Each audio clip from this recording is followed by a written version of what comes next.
In this video, you're gonna learn how to scrub.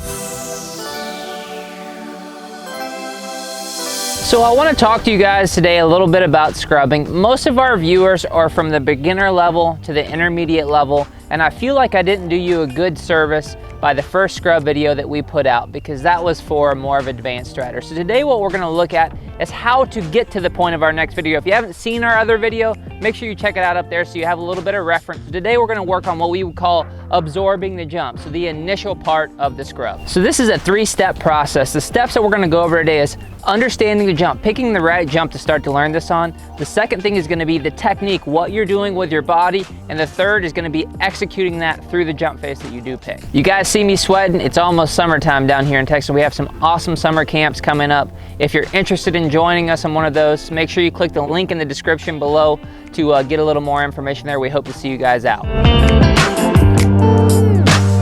All right guys, step one. Step one is gonna be finding a safe jump to practice this on. Anytime you're trying anything new on a motorcycle, you wanna set the foundation to be safety first. So what we're choosing, what I suggest you choose, is a tabletop with a mellow jump face. Something that you can move around the bike on and it's not gonna give you too much feedback one way or the other to keep from making a big mistake while learning this new technique. If you wanna come on up, I can kind of give you a little bit of an idea of what kind of jump face we're on. It's a little rain rutted here. We're out at Spokes Moto Park. It's in between rains.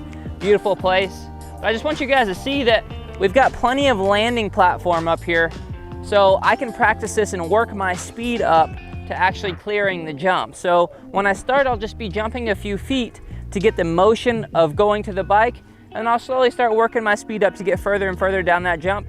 And guess what? It's not an unsafe scenario because I'm not landing into the face of another jump if it were a double or a step up or anything like that. So make sure you choose mellow face, longish tabletop if you can.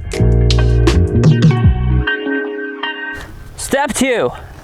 That was kind of weird, huh? All right, step two, here we go. So we're gonna work on the technique of what this means, right? And what I want you to think about, if you can get an envision in your head before you go to the track, maybe when you're watching this video, is that you're trying to lighten the load of the suspension going up the face of the jump. So when we're coming up to the jump, you need to make sure that you have your footwork in good position. So back on the balls of your feet, heels dropped a little bit. And when you're coming up the face of the jump, and the timing is gonna be different, we'll talk about that next.